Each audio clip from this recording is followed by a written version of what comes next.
So, all right. Yeah, Roberta. I'm a super, super curious person, but every once in a while, I think sometimes people are going to think I'm too nosy and should stop asking so many questions. I really care about people. I'm a Right. real people person. That's wonderful, right? And like, at what point do your questions? So that's another thing, like, that we added, right? Is that what if questions? Is there ever such a thing as too many questions, right? And you all feel that, right? You're like, stop asking all these questions. It's crazy. And then you're like, oh my God, if you don't ask questions, you're dead. So somewhere along the line is this continuum that we can all kind of live with. And, you're such a Jewish mom and grandma, Roberta, asked to say, I ask because I care, right? If you served it with a side of blintzes, you would be like, the perfect. Potato latkes. Oh, latkes, right. And at least we're not doing kasha varnishkas or I do that. Oh yeah. Wow. And no borscht. I don't know No. what like. I like beets, by the way. No borscht? No, I don't like borscht. I like beets, and I do I like them in distinction to everybody else in my family. So it's like almost a prize thing. Like if beets are on the table, they push them to my end of things. That's great. All right, so the word borscht is so good. Oh, well, there you go. Somebody could say the other side. All right, so let's take a look. Here's what we're going to do today. So today it's about trying to understand a little bit from the frame of the Torah lens, when are questions kind of like when are they limited? When do they reach limits? So it's kind of extraordinary. First, we're going to ask a question that we thought should never be asked, and yet we marvel at the fact that it was asked, and we're going to try to understand that. And then we'll talk a little bit about the places where there aren't questions, and what does it mean for the Torah to not have questions in those places, and hopefully we'll sort of wrap that all together. Okay. All right. So let's see, Linda, do you feel like reading a little bit today? I'm going to share my screen. Actually, do you need me to share the screen or no? No. Yes. Yes. Sorry. No, it's okay. All right. It is better to know some of the questions than all of the answers. Right? Great. These are little little teasers to get our brains thinking about it. And James Thurber is a modern author and writer, New Yorker. Do you know him? He was a humorist, was he not? New Yorker. Yeah, he wrote cartoons for the New Yorker. Brilliant stuff. Okay. So, and then go ahead. It is the mark of an educated mind to be able to entertain a thought without accepting it. So I think a question is the wonderful means in which to entertain thoughts without having acceptance, right? Sometimes it can be kind of a ploy, a defense, right? I'm going to ask you a question about something that I really don't agree anything about, right? And then the other way is that it's also an opportunity to really be, as I think Lori was trying to point out, educated about the things that you see in the world, right? Not just accepting things for as they are. Okay. And the third one? Learn from yesterday, live for today, and hope for tomorrow. The important thing is not to stop questioning. From one of the most Albert Einstein. One of the most brilliant human minds, certainly in modern history. The most important thing is not to stop questioning. I hope that gives you all affirmation of what we're talking about. So keeping all of that in mind, here is the first. Abraham asks challenging questions of God. If you remember, we studied before, he's like, how am I supposed to, inherit this legacy of blessing if I don't have children? And God says to Abraham, he says, look to the stars of the sky, and I'm going to make you as numerous as the stars of the sky and the sands of the sea. right? And then this is a moment in which Abraham turns to God and asks God why God is planning to destroy the city of Sodom. So you're familiar with the story because we've studied it on many occasions, but it is one of those questions that you just have to keep in your repertoire of great questions of the Bible, because it really does represent an unbelievable turn in what the power of questions is all about. So go ahead and read for us a little bit, Linda. Will you sweep away the righteous along with the wicked? You actually can just read in that first paragraph. Oh, in the Torah, Yeah. not the questions? No, you don't have to. In the Torah, the election of Abraham as a progenitor for the new monotheism is not predicated on questioning. The powerful words of Genesis chapter 12 hearken a message of obedience and destiny. The words, go to a land that I will show you so that you may be a blessing, imply a sense of command, unquestioning command. Our interpretive instinct may well conclude that such a pronouncement resulted from questions Abraham asks himself, as to say that the appearance of the divine voice resolves all doubt. In other words, God comes to Abraham after he asked all the questions that he felt needed to be asked, right? And there's lots of interpretations about that, and some of that we're going to explore in the text that we read. Go ahead and read a couple more paragraphs. This is how the famous parable was brought to exemplify Abraham as the quintessential inquisitor. Abram is like one who sees an abandoned mansion engulfed in flames and cares enough to call out for its owner. So he asks, how can there be a palace aflame with no one to attend to it? Abram is the one who discovers God's world aflame with all its imperfections and complexities, and discovers God through a question. Once God saw someone who cared enough to seek the source of everything, the everlasting partnership between God and humanity was forged. Here, all Abram needed was a prompt. One more.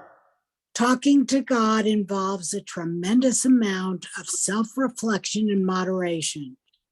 When the voice of divinity is audible, how we translate and understand what is expressed can be an elegant model for listening to other manifestations of creation, including other human beings.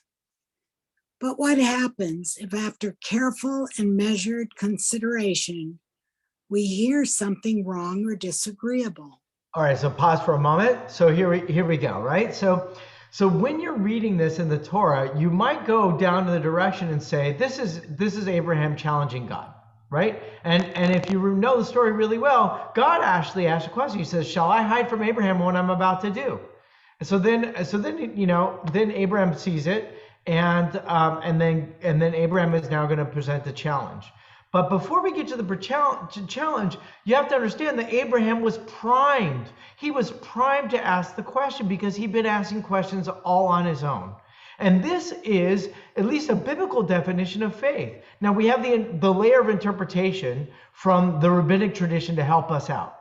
But the presumption is that before God says, Abraham or Avram, go to the land I will show you, there is a process of understanding that Avram goes through to enable him to hear the voice of God.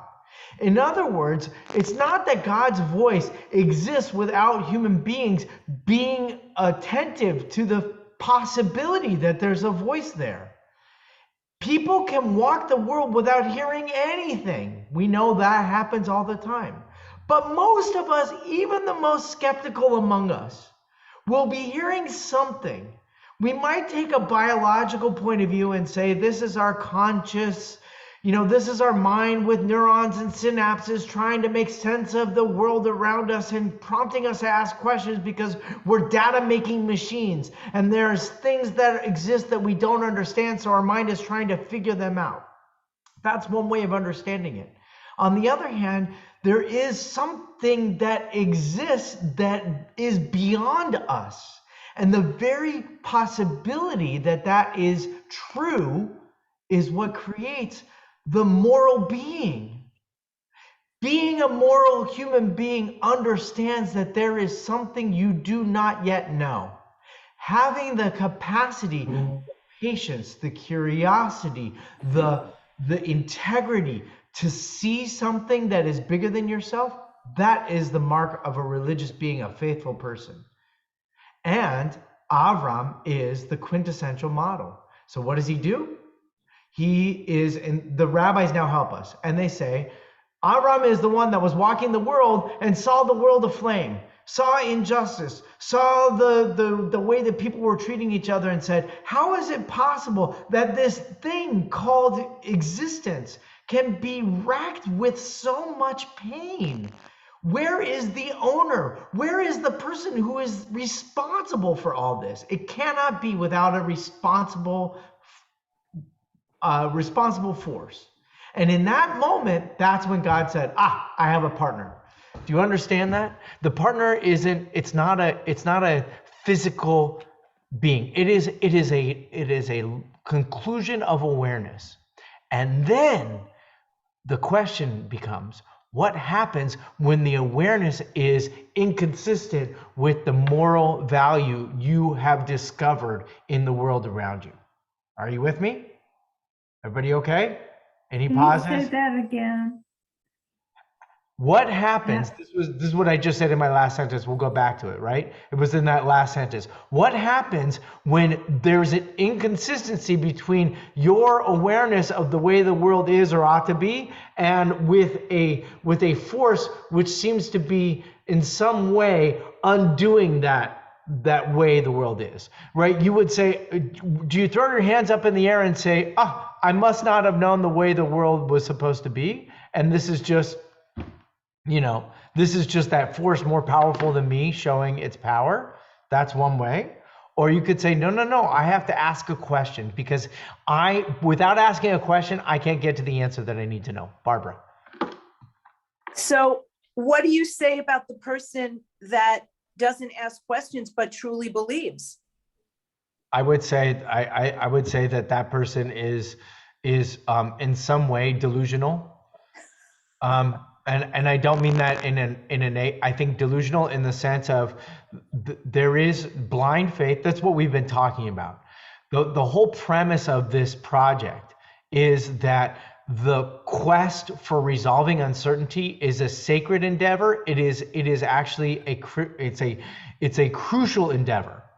And without asking questions, then you are actually denying the reality that is evolving in front of you. Yes?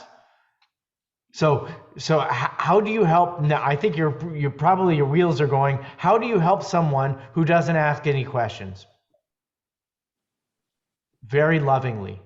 That's my answer. It's much harder. It's so much harder. Yeah. So No, much I'm harder. just thinking about, you watch these programs about sects. They don't have to be Jewish, whatever religion it is. And they just follow their leader blindly.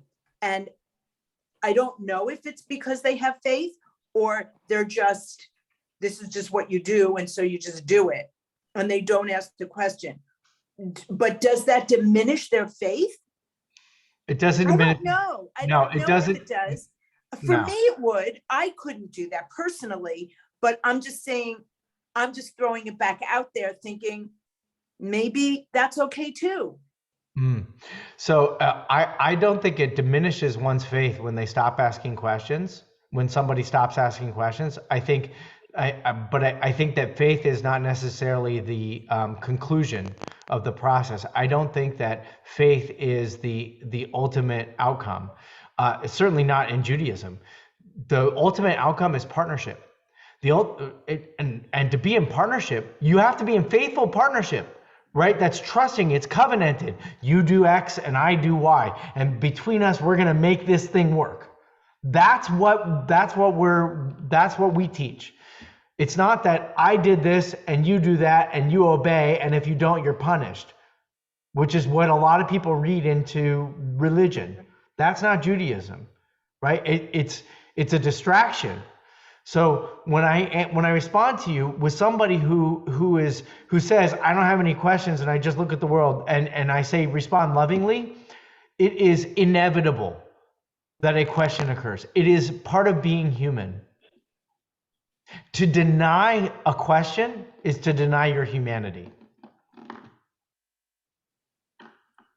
Anybody else? Candy? Well, the question, and especially reading this one, the question becomes, so he's seeing all the injustices and the inequities. How can there be a palace aflame with no one to attend it? Do you have more questions when there's adversity? Or do you not, or, that's when you have the questions when there's injustice? Or do you, when things are going fine, you just kind of accept it? That's really great. You don't ask those questions. It's just going really well. Just seems when you have more when it goes the other direction. Yeah, yes, I think it's easier when it's absolute, and I think we don't live in the world of absolutes. Just take this tragedy that happened in our midst, right? We ask questions. There was a flood of questions, okay, and we want to resolve the uncertainty, but the adversity. You use the word adversity, right? When there are it's conflicting opinions, when there's a conflict there, right? When it's not clear which way is the sort of way to go, then if you don't ask a question, you'll never move it forward, right? Like resolving conflict requires a question in order to get there. That's why you lovingly handle somebody who comes in contact with a conflict. And this is the stuff that makes Hollywood great. If you look at all of the great Hollywood stories of like, the sort of like apocalyptic, my wife is watching The Handmaid's Tale right now, right? Like, everybody's supposed to be doing it. And I didn't watch it, but all I know is this, right? Somebody asked a question and look at what happened, right? Look at what happened when they challenged the sort of like structure of the world as it was. And it was only a logical, natural consequence of that. I don't know if I answered your question, Candy, only to validate what you said, which is that like there feels like it's easier to be an Abraham when it's absolutely true. What happens when it's not so clear? So guess what? We're going to read a little bit more about that. And with your permission, let's go back onto our screen. And Candy, since you did it, you get to read. Many interpretations. Oh, but you have to unmute.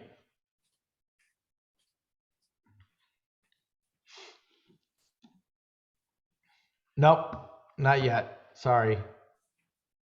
There, now better? Got me now? We got you. Many interpretations have been shared surrounding the essential questions of the story unfolding in Sodom and Gomorrah. When Abraham learns of God's designs to destroy the cities of Sodom and Gomorrah, Abraham offers his challenge to God by asking, "Will you sweep away the righteous along with the wicked? And shall not the judge of all the earth deal justly?" The seeker challenges the one who urged him to journey through the foreign lands and prevail over uncertainties, to quell the world of flame with licentiousness and the mendacity of spirit. The classical reading of this verse challenges the unlimited potential for power in a deity that is actively involved in the life of human beings. Will this deity be more than a concerned neighbor or a benevolent but judgmental monarch? The simple reading is one of righteous indignation, even naive logic, utilizing the mechanics of human behavior in the face of absolute power. Abraham's challenge heralds the human being into the divine court and presents himself as the clever and unfazed arbiter of divine justice. Keep on going. God does not have to answer the question. Like a parent who holds back a response to enable the child to discover the truth on their own, the absence of a response would enable Abraham, the seeker of justice, the one who would seize the world aflame, to craft the response he would expect God to say. Instead, God answers directly, "If I find within the city of Sodom 50 innocent ones, I will forgive the whole place for their sake." And so the negotiation will begin. What if 50 innocents should lack 5? Will you destroy the whole city for the want of the 5? What if 40 should be found there? What if 30 should be found there? What if 20 should be found there? What if 10 should be found there? Taken alone, this line of questioning struggles with the divine justice and the potential for the divine privilege. Not only does one first question invite the complete response on its own, but also establishes the fundamental integration of divine and human purpose. Humanity is given the knowledge of good and evil as it was discovered by Adam and Eve in the garden. Whether or not God is acting with righteous intent here, the drama of God's justice is played out in the human realm. I think that's where we are. Next, do you want me to keep going? Yep. These questions introduce doubt in the existence of such perfect justice. The echo of God's question preceding the encounter suggests divine ambivalence as well. Shall I tell Abraham what to do? The perfection of God is discounted by this line of inquiry. More than Abraham's design to know the nature of God, this question challenges the very purpose of God. If the purpose of God is to forge us sacred relationships, we can learn from here that even the divine relationships are built on the sharing of uncertainties and vulnerabilities. Okay, thank you very much. So first of all, Abraham asks a great question, right? Shall not the judge of earth deal justly? Right? It's a great hashofet kol haaretz lo yaseh mishpat. Abraham, we have to remember, Abraham is not using God's justice. Abraham's using human justice, right? I mean, this is God after all. God makes the rules. So why wouldn't God could say, look, here's my system of justice. It works in this way, but it doesn't work in this way. And Abraham could be like, oh, okay, right? These are the rules of God. What's the problem with that? What's the problem with that? I mean, it's like Roberta P. What's the problem with that? Then there's no partnership. Absolutely, right? So you could say that God, and when we read the book of Genesis, it starts with God as the parent. It makes Noah the partner and says, go build me an ark. But is there partnership in it? No, God's commanding, right? God says, I made this all for you. Just don't do what I tell you to do. Don't just do what I tell you to do. Right? And then Noah says, build me an ark, and Noah doesn't ask any questions. Well, now he needs a partner, right? He finds it in Abraham, and he finds a partner that is only worthy of partnership based on a question. And now Abraham comes along. I mean, God's uncertain. Shall I hide from Abraham what I'm about to do? Mm-hmm. I mean, amazing. It's amazing that we have a record of God saying, gee, I don't know. What's the right thing to do here? Gee, should I talk to the human being about destroying a whole city? What is that? And so oh, Jill, hold on a second, I see you. But when that happens, then Abraham steps right in and says, wait a minute. What are the rules of play here? Because I thought you were the arbiter of justice. And if this is justice, tell me how what you're about to do is not, or it is justice, because it seems unjust to me. Roberta P., go ahead. Aren't there other times in the Torah where God doesn't want questions, like in Job, where he gets angry and says, who are you to ask why I'm doing all this stuff? So I'm conflicted in here. It sounds like we're supposed to ask questions, but there are other times when we get shut down. Yeah. I don't think were you in the class? You were in the Job class, weren't you? Yeah.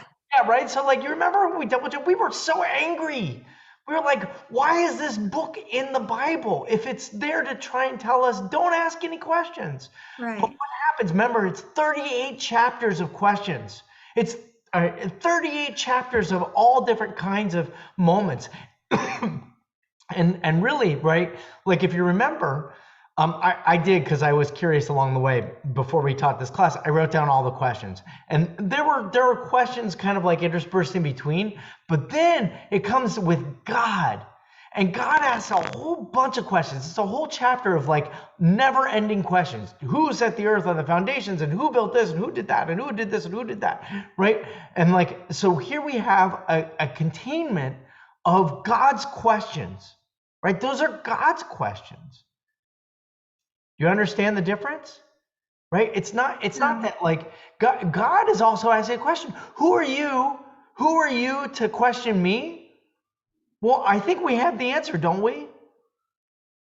I mean, isn't that the response? It's not, God is not saying, you're not allowed to question me. Actually, that never comes out. Do you understand? There's never in the Torah that God says anywhere, don't question me. Isn't that beautiful? But I never got that feeling that I thought that the Job story was basically at the end, what's the use of questioning me because I'm in control? It's not a partnership. You might have seen that, right? You might have seen that. And we could talk about Job at another point in time, but I think bringing it back into the Abraham question for the time being, it's that this is an establishment of questioning as an opportunity to forge the partnership. Now remember, this is all in the category of when we stop asking questions. Okay? So look at what's happening. Right? This is a model of where Abraham is like asking a whole lot, what about 40? What about 30? What about 20? What about 10? And the implication behind it is that Abraham is concerned about his nephew and his family, which is about 10 people. Hello. Yep. I'm confused. So let's keep on reading. Kenny, you doing okay? Do you want to pass it on to another reader? Let's see, are we on, the question is much about the identity or next? Yeah. The question is as much about the identity of God. The No, one I'm sorry. No, we're at the deeper implication here. deeper implication. Uh-oh. The next paragraph. Yeah, oh. Well, I've got to go find, maybe you should share, I got to go find my, we're connected. I can't see your screen. It's one paragraph above this is question. Oh, deeper implication here, okay. The deeper implication here, God has deemed the people of Sodom and Gomorrah as wicked. Abraham infers, at the very least, that his nephew and his nephew's family should not be counted among the wicked. This introduces a level of unforeseen trust that human beings are as they always have been. Abraham knows Lot before they part ways. Would the tale end differently if Lot actively participated in the wickedness of Sodom? Abraham does not know this, and he presumes this to be true. This is his risk. Abraham is betting everything on the possibility that his family are devoted to the adherence to the Hebrew God. As the story unfolds, we should not undervalue that God is taking a risk too.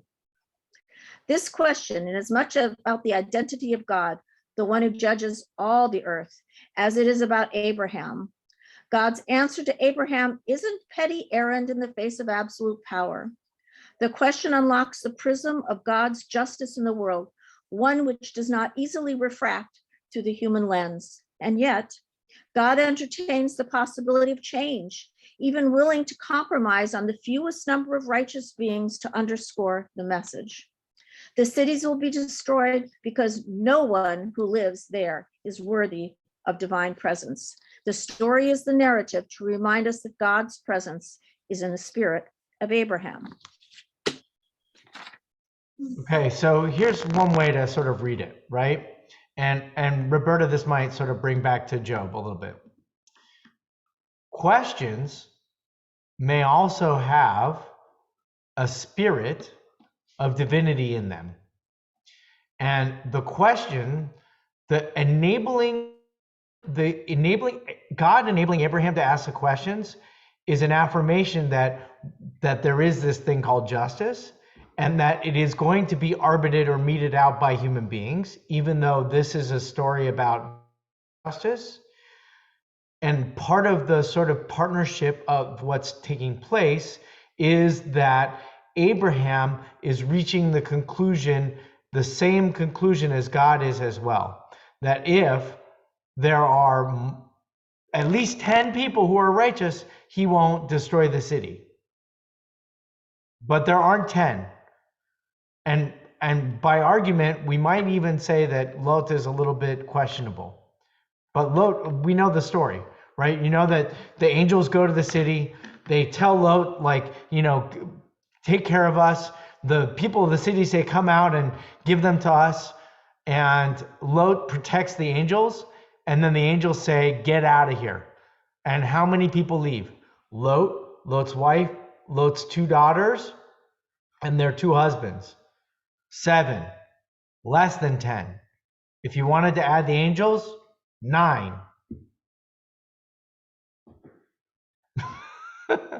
9, right? 9 people, less than 10. So this concept of God isn't necessarily negotiating, but God is actually maybe in part sort of recognizing something about the capacity for the human being to participate in the rule of justice. Same thing for us, right? When we are so red in anger with the injustices that we see, we might overlook the potential innocence that exists. What does it take for us to be arbiters of justice like God? Maybe this is one of the parts of the story that's teaching us that. Any other comments or responses to that? All right, good. Let's go on to the next one. Keep it in mind. And now this is from the story of Joseph. And this is the moment when the wife of Potiphar is propositioning him for sex. And Joseph refuses. So, no. Sherry, do you want to read? Sure. Great. How then could I do this most wicked thing and sin before God? Unanswered questions can be dangerous, even fatal. When a question encourages us to change our perspective by seeing a situation differently, we are liberated by the discovered truths a well-placed question reveals. By contrast, unheeded questions have the potential to set future courses toward consequences beyond repair. The narrative events surrounding Joseph and Potiphar's wife illuminate this failure of questions to resolve a crucial search for understanding. On the surface, Joseph's questions to Potiphar's wife, how then could I do this most wicked thing and sin before God, seems futile. The very act of Joseph's faithful request in the form of a question is posed to someone with an unquenched desire. Joseph pleads for logic. Her propositions for physical intimacy are wicked, and the consequence of such behavior would be a sin before God. Desire can be so disorienting that even questions that caution against divine disobedience can be overlooked. One more. We may also consider that neither Joseph nor Potiphar's wife fully understand the nature of wickedness and divine sin. We can assume that there was some cultural influence from the moments like Cain's banishment to wander the world after taking his brother's life, or the generation of the flood who were utterly irredeemable from their sinful behavior. Adulterous behavior is a new concept for the Torah. There is no command prohibiting the behavior yet, and Joseph has already condemned it. Okay, so stop right there for a moment. Thank you. Good reading. So here's the story. We know the story a little bit, right? Joseph's brothers are angry at his arrogance, and they sell him off to slavery into the house of Potiphar, the priest of Egypt. And Potiphar really likes Joseph, and he becomes like a steward, and he's helping out around the house, and he's like the pool boy. and he's wearing a scantily clad, skirt. There's Egyptian hieroglyphics that depict exactly how Joseph looked, and Potiphar's wife is like very smitten by him. He's young, he's strapping, he really holds the pool. What do you call it? The pool filter, the netting, like in an amazing way. His muscles are rippling. He's glistening. He's tanned. He's in Egypt after all. And she's like, woohoo, woo, give me some of that, right? And so she's like, hey, come on over. And it's a wonderful, wonderful moment in the Torah. In the chanting of the Torah, there are notations for how the musicality of the text should be chanted. And in that word, but he refused, is this like incredible, shrill, up and down the scale kind of songing of the word, to say that Joseph it's a very emotional response. Following that, he says, how can I do this wicked thing and sin before God? So we presume that he's saying this wicked thing is committing adultery, because that's the priest's wife, right? The other thing is, I don't know, maybe he doesn't like women so much at this point in his life. That's a possibility. He does get married. He does have a couple of kids. So that, which doesn't, exclude his, if you will, his pansexuality, right? It doesn't mean that he couldn't have interest in her. But there's another part of it that says that maybe this wicked thing is that, he doesn't like her at all, right? Like maybe, we have this vision that she's like also very like scantily clad and svelte and all this other stuff. Well, what if she's been like sitting around and, can hardly get off the couch because she's, been eating a lot, right? I mean, I'm just saying that like the imagery here is as varied as what's happening. But then focus in on what the question is, right? And the question is, how did Joseph know that this was a wrong thing to do? Because there was no Torah yet that said, don't do this. Jay. Yeah, that's the interesting part to me, that he, without the command of the Torah, that he felt that it was immoral. And religious people claim that you can't be a moral person without God. And here's an example of a moral decision that's not dictated by God. It's not dictated by God, but Joseph, as a model, I would say the religious person says, I would add it, because in Judaism, you don't know how to be moral unless there's a Torah commanding you to be moral. That would be the Jewish response to this.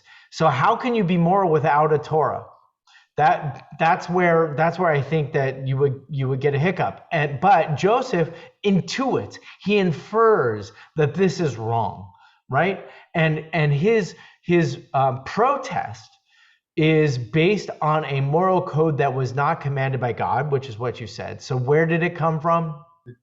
I don't know. Let's find out. I mean, let's assume that he was attracted, that and he made the correct moral decision. Where does that come from? Oh boy. Well, it certainly didn't come from Torah commandments, because it wasn't there yet. Okay. So, Sherry, you want to finish? Yes, where am I? Potiphar's wife. Potiphar's wife may also not have understood the problem with her extramarital dalliances. She intuits that his protests are a rejection of her and proceeds to condemn him. Presuming Joseph would share his chaste rebuff of her advances, she proceeds to accuse Joseph of attempted rape. Her desire and her actions are consistent with her impulses. There is no measure of reason or context to change her mind. Like all the events that fatally moved Joseph through his adult life, the moment is critical in his ability to ultimately receive an audience with the Pharaoh and ascend to become the second most powerful person in Egypt of his time. In this sense, his protest is ultimately fortuitous. When a question is ignored or overlooked, the consequences are left to fate. Our awe for Joseph is that he will time and again rise above his harrowing circumstances and emerge stronger and more powerful than before. Our interest is heightened when we consider that questions like these could alter the destiny of our heroes. We too may also have the power to influence our destinies when our well-placed questions can be heard and heeded too. Thank you very much. So Barbara, I don't see you on the screen. That's okay. Maybe it's just better to have it sound. Yeah, you're there. But like when your question about like, well, what do you say to people who have faith and they never ask questions?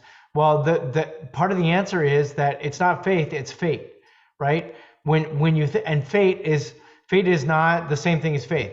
Fate is an absolute abdication of control, and it is the sense that like whatever the circumstances or consequences that come are beyond your influence in any way, shape, or form. And this model of faith says, I have faith because I trust that the outcome is going to be the way that I know it to be right. This is Abraham, and this is also now Joseph. Right? When do we stop asking questions according to these two models? When we know, well, first of all, they don't stop asking questions. They have to ask these questions because they want to know that what's going to happen next is consistent with what they understand either by command or by intuition, what God's rules are going to be. Right? And it's kind of like a pretty amazing thing if you want to take it a little bit further to say that it's quite possible that all of the Torah has an intuitive nature to it, right? That there are things that are inexplicable. For example, okay, the Torah says, don't mix wool and linen together, okay? And you're like, why? Why shouldn't you mix wool and linen together? And I'm telling you, there's no good answer, right? It's like a kooky rule in the Torah, and some people have like climbed the mountain to try and have answers with them. And I think that they're beautiful, right? But like it's unnecessary at that point because there are certain elements of mitzvot that either they're mitzvot that you just do. They're called chukim, right? But mishpatim, rules that have a logical consequence to them, if they probably also proceed with some kind of human inference to them. It makes sense to us. Murder is bad because it makes sense to us. We would not think that murder was okay because we understand that we have our own value of life, right? And adultery makes sense to us because there's a certain kind of like attachment that we have as human beings, that we need as human beings to thrive. And when that is abused in some way, that leaves us feeling adrift, uncertain. That presents a sort of breakdown of trust that we need in human community, for example. Okay, so here's Joseph comes along and says, "How can you do this thing and sin before God?" Right? What he's trying to say is ultimately fortuitous. If he didn't put up the question, he wouldn't have got thrown in jail. If he wasn't thrown in jail, he wouldn't have interpreted the dreams. This is Joseph's story, right? He wouldn't have interpreted the dreams. Then the chief cupbearer wouldn't have come and said, hey, I know this guy who knows how to interpret dreams. And if that didn't happen, Pharaoh wouldn't have called him and then made him the second most powerful person in all of Egypt and redeemed the people, not before bringing him to slavery first. Okay? Hi. How you guys doing? Everybody's okay? All right, good. Let's go on to one more and then we'll take a little break. All right, so now this is the concluding chapters of the book of Exodus. And let's see. Roberta P., you want to read? Can I pass? Yes. Alice, Thanks. you want to read?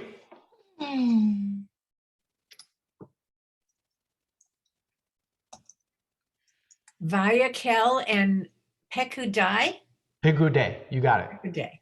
When the Israelites are in Egypt and Moshe requests Pharaoh to let the people go to the wilderness to worship God, Pharaoh's persistent stubbornness motivates God to bring more plagues to ensure the people's redemption. We often share Pharaoh's suspicions that once the people leave, they'll never come back. And yet we witness the fulfillment of Moshe's promise to worship God in the concluding chapters of the book. The intricacies of constructing the space to welcome God's presence far exceeds what Moshe beseeches Pharaoh to consider. Yet the goal is consistent throughout the entire book. The people are on a quest to meet the divine on their own terms. This is why Moshe will find Bezalel. Betzalel.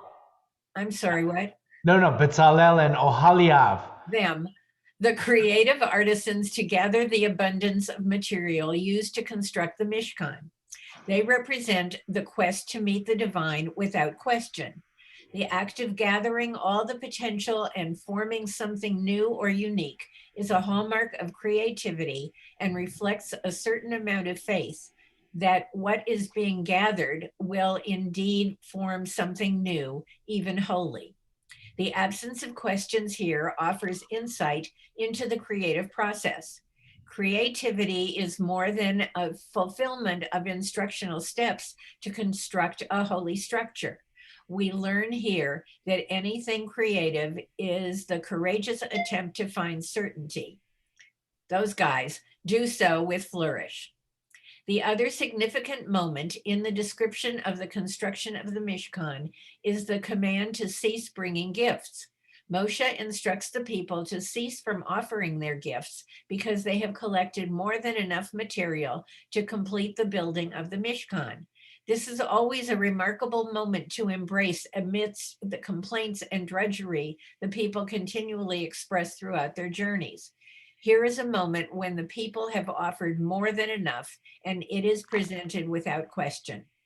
The lesson remains: when the purpose of connecting with the divine is clearly understood, there are always more than enough gifts to share in the act of divine service. Thank you. Right? So this may be another reason about another sort of explanation of when we stop asking questions, because here are the chapters that have the commandments to build the Mishkan, the construction of the sacred space to welcome God, and there's no questions in them. Very little questions throughout the entire book. And we've studied kind of bits and pieces of this before throughout our journeys in the class so far. But here I want to put a sort of like, point on it. I want to put a little button on the point. Creativity is something that does not inspire or promote questions. Now, that doesn't mean that creativity is in some way inferior to asking questions along the way. But think about this, and you probably know, you might even be a person of yourself like this. When it comes to like problem solving or creativity, you tend to ask a question because that's like the verbal process that you go through. You're like, should I do this? Or, do I put this thing in here and then twist it like that? I mean, some people are like that. Like, should I open up the bottle and pour the liquid into the cup? Yes, that's called pouring yourself a drink, right? So I don't know if you live in that house, but I have occasion been known to meet people in my house who are the ones who ask questions without like doing something. We ask questions about the most like simple things. However, true, real, authentic creativity, think about it. The moments when you're creative are not filled with questions. Questions are absent. Why? Because you have faith that the process of your creativity is going to reach your desired result. Now, if you are a creative person, you know that sometimes you get to the wall and your creativity stops, right? And if you don't ask a question, that's the end of the creativity. But the brilliance, right? The brilliance of people, artists, are in those moments when they're not asking questions about what they create. It's in a way like a divine channeling of something that they don't possess on their own. And even more so, this last comment, right? When you are in that place of creativity, that kind of creativity, God gives you more than enough. That seems to be what the Torah is trying to teach us, right? Here's the model of a sacred space, but I think it's an applicable model for all kinds of other things. So let's just pause and chew on that for a second. Creativity does not require questions. We stop asking questions when we are authentically creative. Jeannie. This is really fascinating. And when you listen to people, great musicians and actors, actresses, artists of all kinds, they will say things like, I just had to do it, or it was just there. It was just for me to put it on paper. It was just for me to paint it. And so it kind of all makes sense. It makes you kind of jealous of people who are very creative, who have that direct connection in this special way. It's very, very interesting. So it's a nice thing. It's almost in opposite to the statement that you made before, and just to hold both of them, because that's really great, right? The person who stops asking questions is a hopeless person. Also, the person who stops asking questions may very well be somebody channeling like authentic creativity. And here we are in relationship with one or the other. And it's our task to figure out where people are at, right? And how nice is that, right? To see people with that potential, that's beautiful, right? Talk about trust. That's where trust, like, you know, when you stop asking questions from people because you trust that they're going to get you to the finish line, they're going to get you to that creative experience, that's one thing. But you stop asking questions because no matter what you say is not going to make any changes, that's also something that it's not creative, actually. It's like unfortunately, it's the locking of the tomb of creativity. You know, something to ponder. Any other comments for the moment? Barbara wrote, she said, can it be Joseph, who had the ability to interpret dreams, realized that his adulterous act might prevent him from his future plans? That might be interpretation, but what happens is, so he asked the question knowing that he's going to get thrown into jail and da-da-da-da-da. Yeah, that's true. Or you have this wonderful thing which makes Joseph's character so complicated. He doesn't have that kind of forethought. And he's not a prophet. So he's just a dream interpreter. So this is not necessarily, unless he had a dream, right, and said that this would be the case. The only dream that he had is he said that his brothers are going to bow down to him, which they do, and his dad is going to bow down to him, which he kind of does, you know, and so he's sort of like is animated by that sort of like primary dream that he has. But the second part, by the way, that you added about Shatnez, right? Well, you know, I would just add, I admire your halakhic creativity. We also live in a time where we have dry cleaning, so you can absolutely have wool and linen together. And I'm not disregarding it, but you could totally do something delicately. And by the way, right, like back in ancient times, if they did mix this stuff together and it got all messed up, guess what they do, right? They didn't really have washing machines. They'd probably throw it away.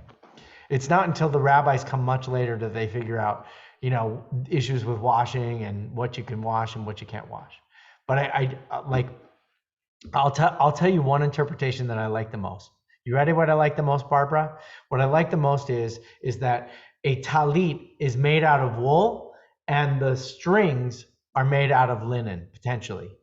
So why are you not allowed to mix them together? Because only the high priest was able to wear it. So he would wear this garment that had wool and linen kind of mixed together, because he was the one who was able to encounter the divine more than anybody else. It's the only garment that sort of alludes to the mixing, and it's done for a sacred purpose.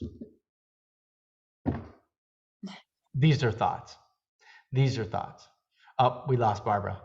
When you tell her, you'd be like, "Oh my God, Rabbi Hoffman just interpreted the most amazing thing." How about we Do you ever shop? Yeah, go ahead. No, we used to shop at Malibu Clothing. We live near there on Beverly Drive, which sells the proper, fabric for their suits and everything. Yeah. Still there. Right. Have you guys read? It's so wonderful. Have you read Year of Living Biblically?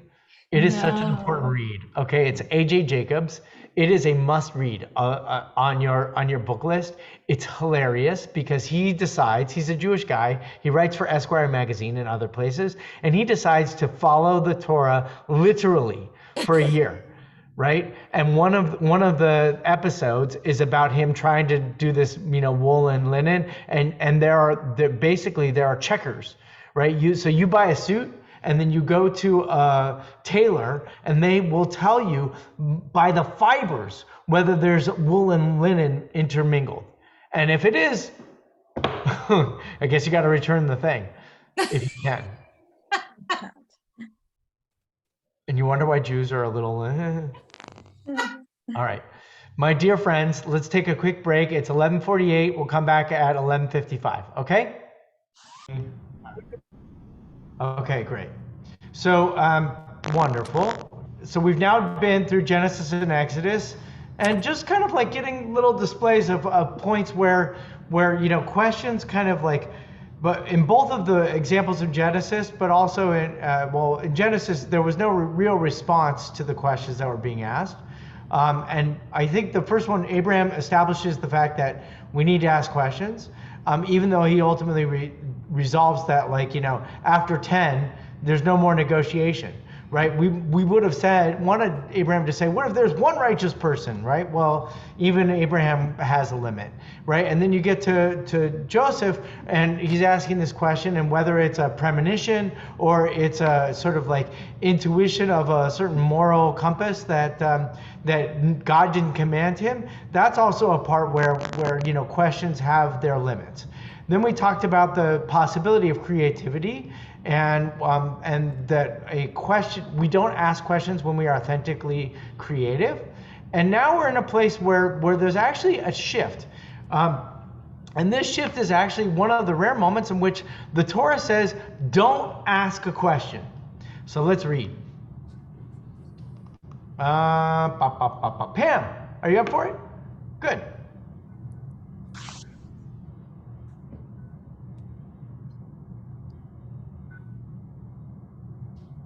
Now I can. Anticipating a question can be a sign of prophecy. More than a logical conclusion to a series of premises and conclusions, a question to be asked in the future is brimming with promise. Moshe has already envisioned Israelites in succeeding generations asking about their identity and their ancestors' history in Egypt. His portrayals are as much an affirmation of the unique relationship the Jewish people will have with their God as it is a projection of the essential forms of identity for generations to come. Preparing the people to avoid asking questions is another skill entirely. Moshe is responding to the natural and sometimes dangerous curiosity in the inhabitants they have been commanded to dispossess. When Moshe poses the question to the people, how do those nations worship their gods? There is more than their imagination that is concerning him. The question is posed to reveal a certain anxiety in the people's future behavior. Moshe is trying to shape the narrative of the future by curbing their curiosity. And still, if questions embrace the holiness of doubt, why would Moshe ask a question to encourage the people to avoid further inquiry? All right, so pause for a moment, right? So we know about asking questions in the future. Like when we study for Passover, right? In the future, your children are going to ask, "What's this all about?" Right? And that was like an opportunity. Remember the 4 questions? It's an opportunity to engage and create a relationship. Becky just finished reading a book, which I think by Daniel Pink, which I think is a good read on the shelf. It's called Regret. And if you think about regret for a moment, the way to avoid regret is to pause before you make a decision and anticipate if the consequences of those decisions are going to create some kind of negative experience for you. Are you going to regret the decision that you make now in the future? The same thing with questions. Do you ask a question of the future, and are you going to see in the future something that is going to make you uncomfortable? So then guess what? Don't do it, right? I mean, like, how many times do we, that's good moral education. Now, what about saying, don't ever ask that question in the future? What's the problem with that? I see one main problem with that. Remember that problem? It's the problem right from the beginning in the garden. Right? When God says, of all the things you can eat, except for this one thing, don't eat it. Right? And what's the very thing that we do? The one thing that we're not supposed to do, we go and do it. So the idea of like limiting our curiosity or limiting our ability to ask questions has a potential to really create dire consequences. So what does it mean that Moses is actually trying to say, there are some questions that you just aren't going to ask in the future? Let's see what he has to say. Any comments before we go further? Good. Okay.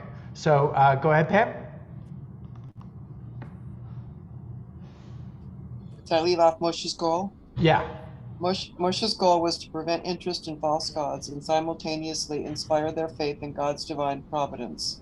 We, the readers, will come to learn that this natural curiosity and the inclination to imitate the ways of others is unavoidable, even when commanded by Moshe to avoid them. We already recognize this flaw in the people's capacity to live in perfect faith, and Moshe's anticipation here may be fruitless. It is as if the people were told to eat all the fruit in the garden except from the tree in the middle. We remember what happened then and are reminded of this futile request as the people are about to enter the land. Instead of commanding the people to avoid their curiosity, for example, don't ask about their gods ever, Moshe opens up dialogue that will help the people evolve in future generations. One of the goals of the psalmist is to respond to this question again and again. They have eyes but do not see, ears but cannot hear, lips but cannot speak. Without validating their curiosity, the people would never reach their own conclusions. Herein is a fundamental truth of faith. Faith isn't so much about blind obedience.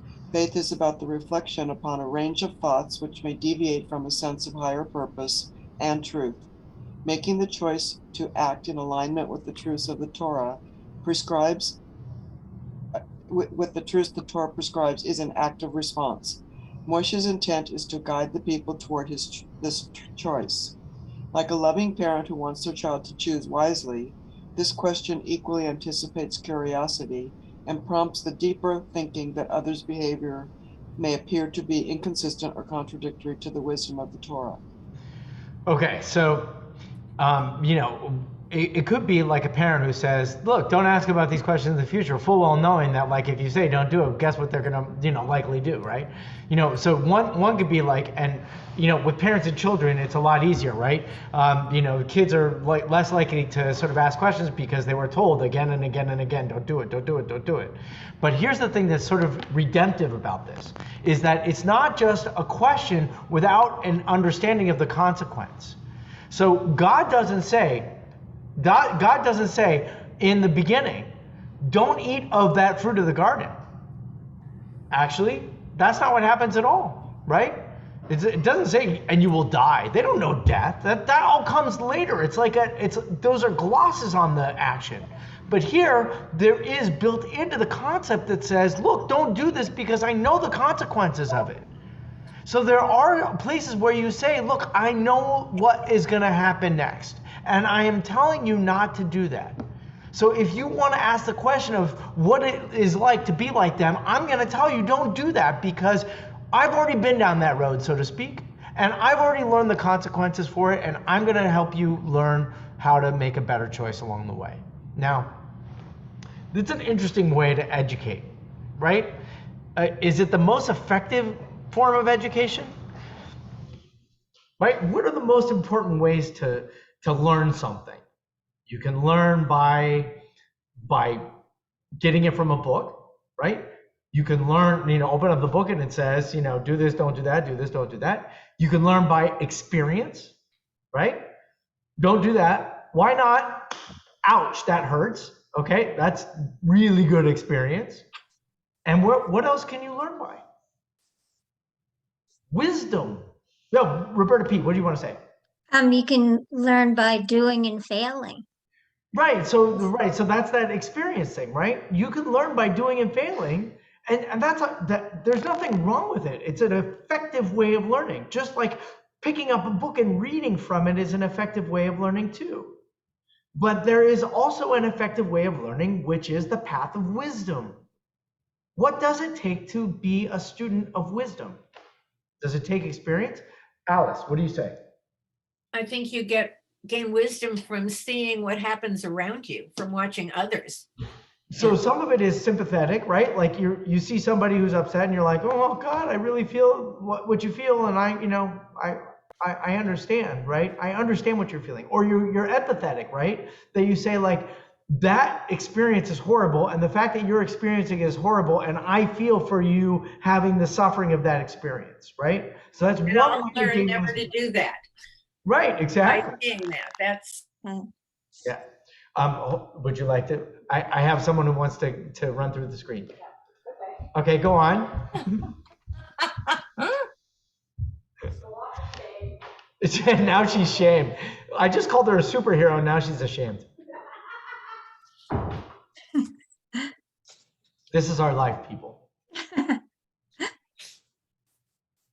So the other side of wisdom is not only empathetic, but it's also sort of like, it's loving. The sense that, you know, that there is either accumulated wisdom or there is transmitted wisdom, and you have an obligation, I'm going to use that word obligation, to transmit that wisdom, whether or not you experienced it yourself, because you understand that that is a received wisdom that has served you well, and so therefore you do it. Let's just play a game. Has anybody killed anybody before? Don't answer. Right? Not yet. Not right. I didn't say want to kill somebody before, but by and large, right, that is not something you've experienced. Do you need to experience it to know not to do it? No, right? Because you have received the wisdom from others who have done it. And there is nothing more redemptive, painful, but redemptive, of the person who has committed a terrible crime and has understood the severity of their crime and has transformed their experience into a learning opportunity. That does happen. And there is healing that comes from that. So these are all the ways of wisdom. And it's why sometimes you can say there are things that you don't do in the future. You don't ask these questions in the future because you don't ever need to know. Okay? Which is, seriously, like in the language of the Bible, worshiping other gods. You don't need to worship something else. We got it all, people. Okay? So let's go on. That was a sigh of coffee. Let's see. Fran, you want to try to read? No. Yes?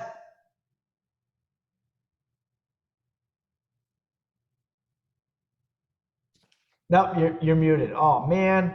All right, so just listen. Can you hear us? All right, good. How about Roberta S.? You want to read? Yep. Okay. The book of Deuteronomy? Yeah. Visions. Yeah, Okay. The book of Deuteronomy envisions the culmination of the Israelite journey. There is a sense of finality looming through Moshe's final words to the people that expresses a summary of their experience, as if their travels are complete. It is through this lens that the promises of the future are introduced. On the surface, we would not expect new laws to be described in a moment of reflection like this. Certainly, there are many laws, guidelines, adjurations, and celebrations that are repeated in this book.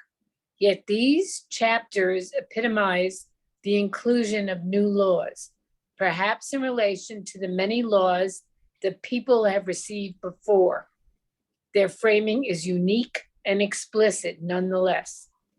There are no questions that emerge from the legal codes recorded here. This reasserts the determinate role of a legal system in the function of Israelite society.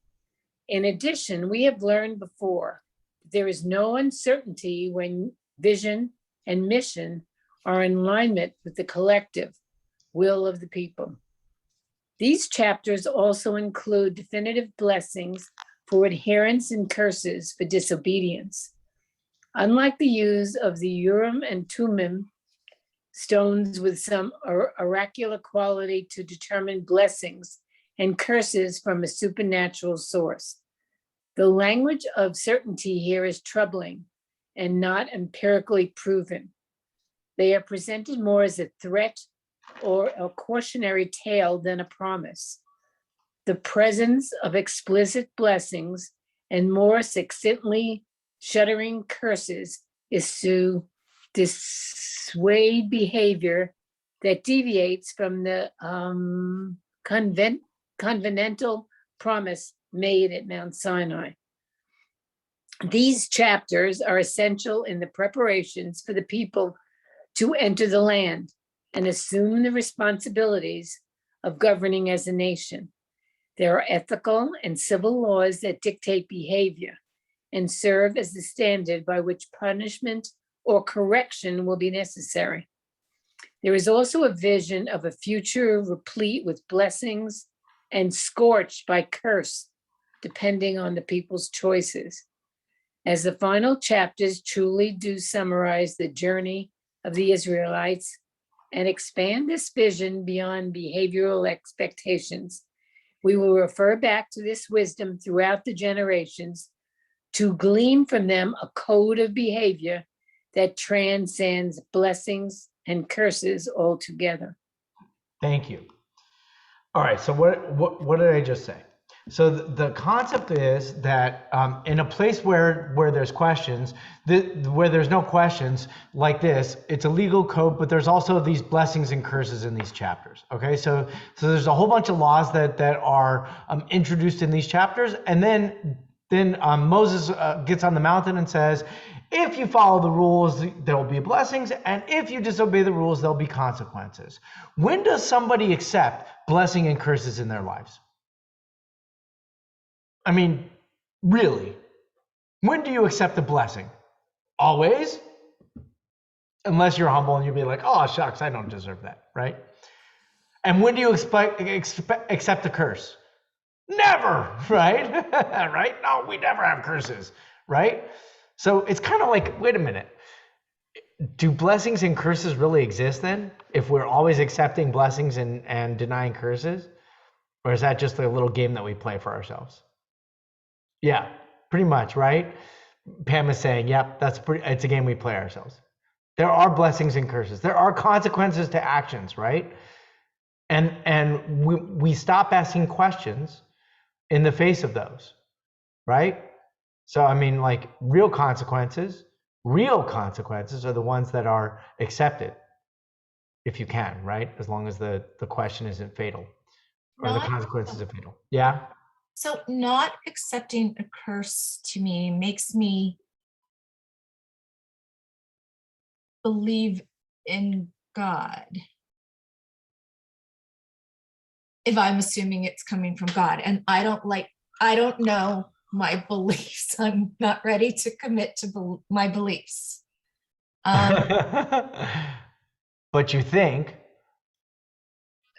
So that's why I don't question, and I don't say it was, that's the way what it was meant to be. Like, I hate if anybody ever says something to me again, I'm gonna kick them, like when my son got sick. But somebody just came into my life for one reason, but it turned out she's there for another reason, which a friend pointed out to me. It was, that happened for a reason. Ugh, I just hate that whole thing. But she did come into my life for a reason, and it's amazing. So I don't know. I think what I heard you saying is that if you have a belief about God, that there are no curses in God. There's nothing. So it's hard for us to say, I don't believe in a God that would curse humanity. I think that's what you were trying to say. Yeah, but after this education, God is not always a good God. So right. So or what we define as God may transcend blessings and curses altogether. Correct. I think that but we use the mechanisms of blessings and curses to help us accomplish some greater understanding. So just to use take your point, you said people come into our lives for a reason. It sounds like a great song from a wonderful stage production, right? You guys know that song?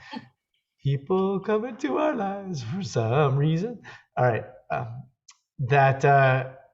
The concept of us interpreting our experiences by reason is pretty solid, right? I mean, we still continue to do that. And thankfully, that seems to be a valuable method of making meaning in the world, is by defining reasons, right? We live in the world in which, things are reasonable or they make sense. It's the scientific method of the way that things are, okay? Or the way that things that can be.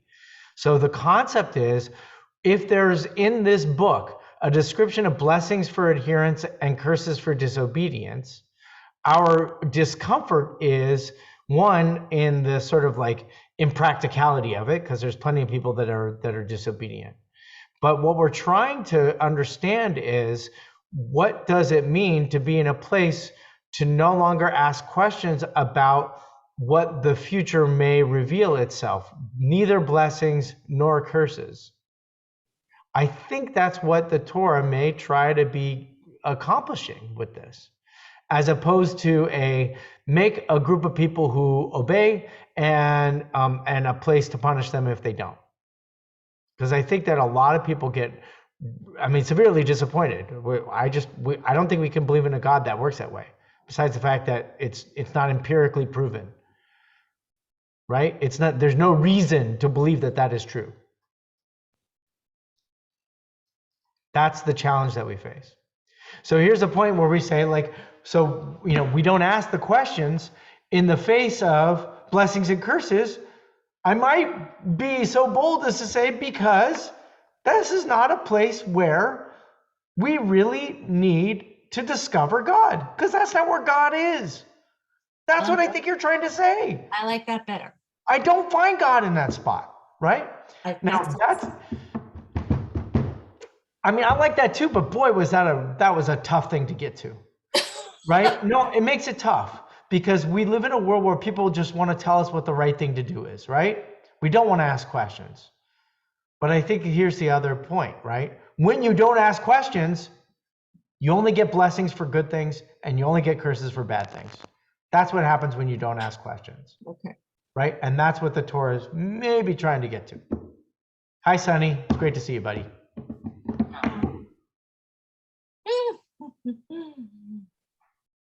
All right, let's go to the last one. Who is that? Jeannie, you want to read? We can make Sonny do it because he's, Yeah. It was his birthday yesterday. He turned 92. Oh, wow. Wow. You're amazing. You're going to live to be 120, and then what? Did you hear what Josh said? He said you're going to live to be 120. Amen. You want to be 120? I don't want to be 120. Yeah, may not be all it's cracked up to be. Okay. When do we stop asking questions? After every possible uncertainty has been explored and our doubt has been alleviated, the absence of a question embodies a certain kind of calmness, maybe even serenity. There are also times when we stop asking or even answering questions because we feel like the search for our resolution of doubt is seemingly impossible. In this dichotomy of unasked questions, we focus on the moment God stops asking questions of the Israelites to reveal insights into the prophetic visions of damning futures. Okay, by the way, if this looks vaguely familiar, we did study this a few weeks ago. So I brought it back again. We read this, I think we got to it in our discussion about the absence of questions, but we're looking at it at a point where it's not the absence of questions, but it's the absence of asking. Okay, go ahead. In this single chapter that comprises an entire weekly portion of the Torah, Moshe announces the concluding moments of his life, and God affirms the plan to elect Joshua to succeed Moshe as the leader of the people. Where questions invite a future of sacred partnership between God and the Israelites, the pronouncements that the people will break their covenant with God and that God will punish them are deflating. The transformative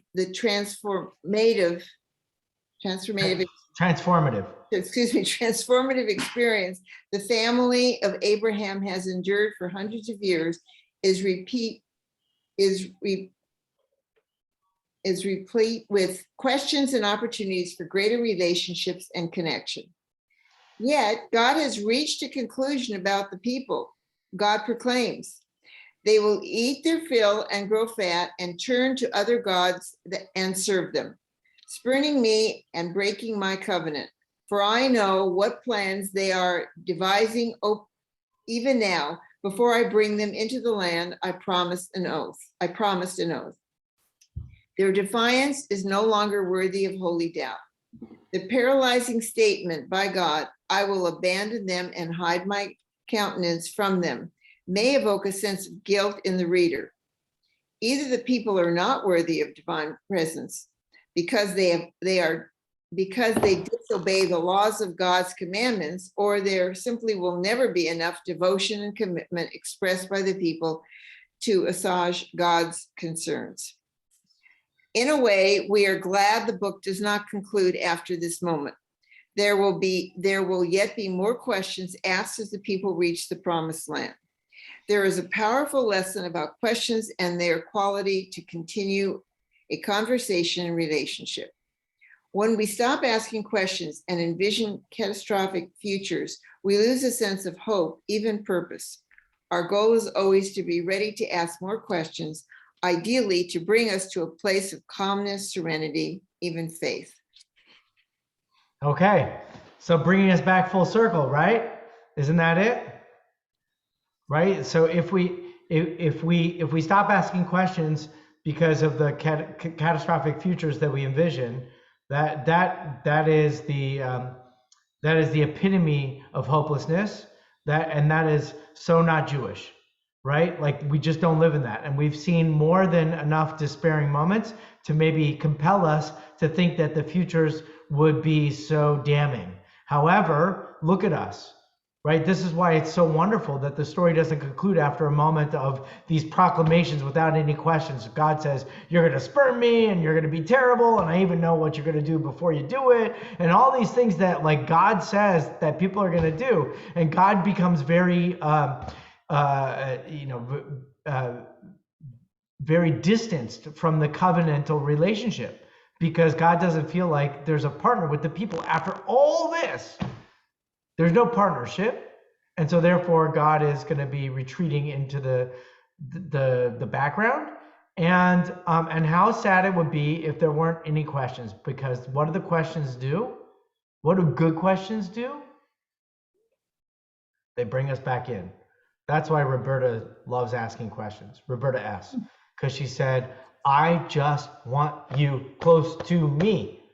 I want you to be near me. And I'm going to ask you questions that are going to bring you near me, because me asking the questions is me opening myself up to you and telling you where I'm vulnerable, where I don't know it all, and I need you to fill it. That's a journey that even God needs to rediscover with the people, which is why it's so wonderful that we have a Talmud. It's so wonderful that we continue to study and embrace Judaism today, why we continue to ask questions, and why we aren't resolved. We should never be resolved that the God that we meet in the Bible isn't the God that we can meet in 2022 or in 2122 or in every generation beyond us, right? Because there's a possibility there. What a terribly hopeless world to say that there would be no God in the futures that we have yet discovered. What a terrible world to think that we live in a time in which think about this. We live in a time where there is all there is needed to be known. How terrible this world would seem, right? What an awful world. I think it's kind of easy because we're like, this world seems shittier. Excuse me. I said that on the recording. This world is worse than the way it used to be, right? So since the world is the worst the way it used to be, boy, I wish it was the way it used to be. It was so much easier back then. But that's not it either. We've got a better future to envision, and we have to keep asking questions along the way. Jay. This is new territory for me, but it seems like God is, by saying that he knows what we're going to do and we're not good enough, we're not worthy, it just seems like a narcissist. And why is he framing those statements as he knows what's going to do, rather than asking questions? Are you going to abandon me? Are you not good enough for me? Wow, that was great, right? That's great. Wouldn't we love to, if we just establish the premise that our way to relationship with God is by asking questions? How sad is it to think that when God stops asking questions, then I wouldn't put it in narcissism. I would say like God is giving up on humanity. Yeah, that's right. Because you have to remember, Jay, that God gave these people a lot of chances. This is not just the first time. Yeah, that was one of when we stop asking questions, either because we've reached serenity or we just give up. And it sounds like God is giving up on us. And so is it possible to be of faith and be pissed off and hate God? I mean, I wouldn't hate God. I would just say I'm waiting for the questions God's asking again. Right? So like it's okay, right? Just like concerned parents or like friends who can't keep asking questions. Roberta, like, you know, when you ask too many questions, they're like, "Mom, stop!" Right? Like, but it's not like you're going to stop asking the questions, right? You just might ask them differently. So we just have to, like, you know, pivot. I think God's a magnificent pivoter. I would say, like, I'm frustrated because I was like, I'm trying to know you this way, and I can't know you this way anymore. So God's like, well, know me this way. And I'm like, okay, I'm going to try to know you this way, but I can't know you this way anymore. Well, know me this way. Right now, some people would say like, well, that's just a human game that we're playing to sort of make us feel comfortable that there's something that we don't know, or that the absolute truth out there is, you know, cruel and heartless and is, you know, determinate and natural and just destroys everything that exists. We read that guy. We read him in Ecclesiastes. Okay, you didn't take that class with us, but that was the last class, right? But even at the end of that story, Jay, it says, do good. Because doing good is the greatest potential to open up the new understanding that might not yet be revealed. This is the task. That's why it's worth having a life of faith. Because the alternative is hopeless, despairing, terrible, destructive. It is life reducing and not life affirming. Okay. Thank you, everybody. I'm going to stop it.